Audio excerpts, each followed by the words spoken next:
Welcome back to another episode of the Leadership Launchpad Podcast, where we explore the principles and practices that make great leaders, especially in the world of sports.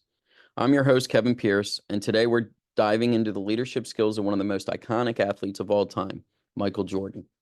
Now, I have to tell you, I recently rewatched the Last Dance documentary, which chronicles Jordan's final season with the Chicago Bulls.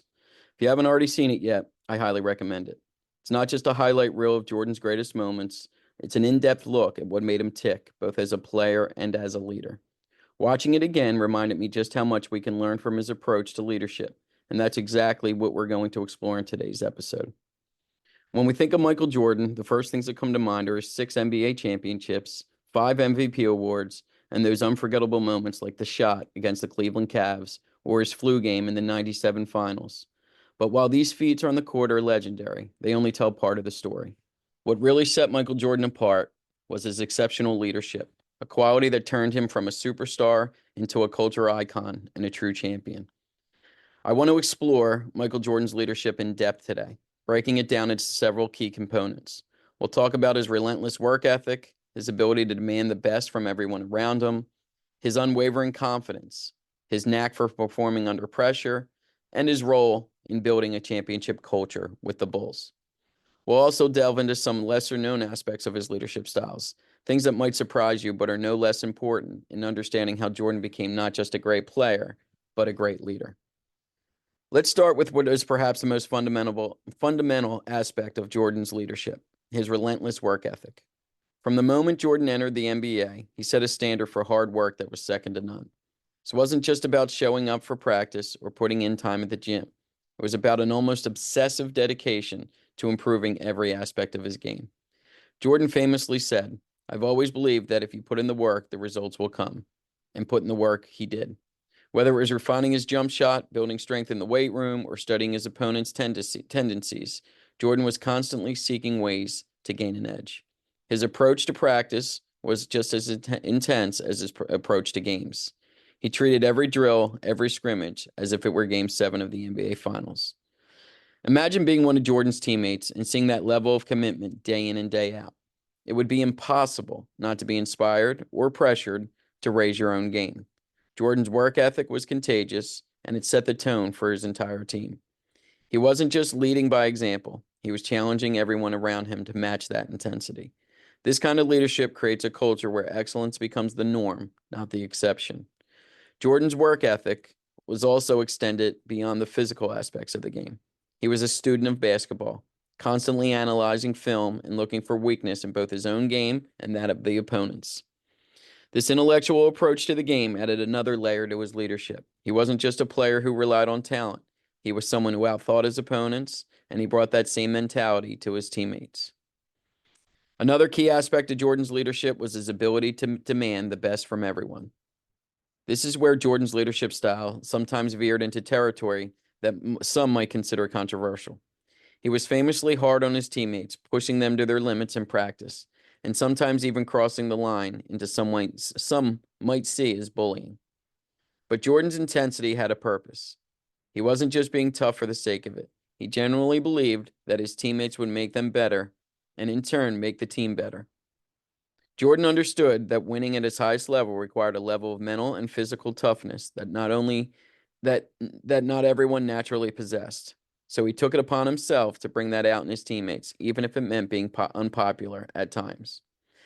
It's easy to look at Jordan's leadership style and focus on the negatives, his confrontational approach, his sometimes abrasive personality, but we can't overlook the results. Under Jordan's leadership, the Bulls became one of the most dominant teams in NBA history.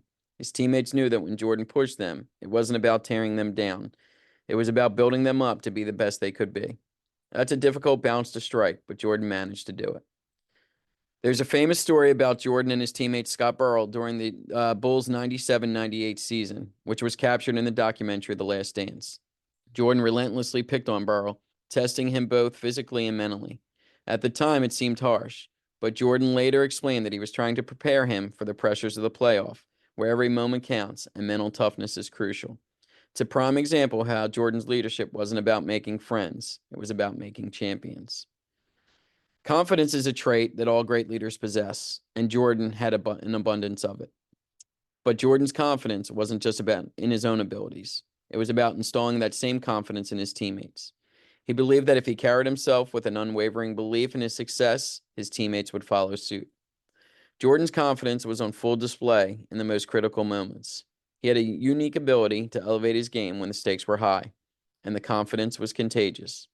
His teammates knew that when the game was on the line, they could rely on Jordan to deliver. This wasn't just about taking the last shot. It was about making the right play, whether that meant taking the shot himself or passing it to a teammate like John Paxson, who was in a better position. Jordan's confidence didn't come from arrogance, it came from preparation. He put the work in, so he already knew for those big moments he'd be ready. And because he was prepared, his confidence was authentic. That kind of genuine confidence is something that others can feel, and it has a way of lifting the entire team. When your leader believes so strongly in the mission, it's almost impossible not to share the belief. This confidence also extended to how Jordan handled adversity.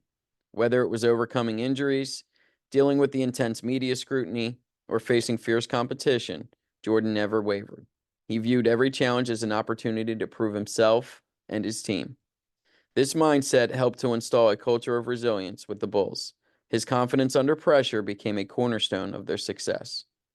Leading in the clutch, Michael Jordan was the best at.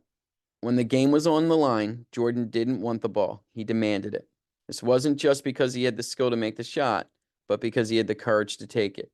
Jordan understood that leadership often means stepping up in the most critical moments, even when the outcome is uncertain.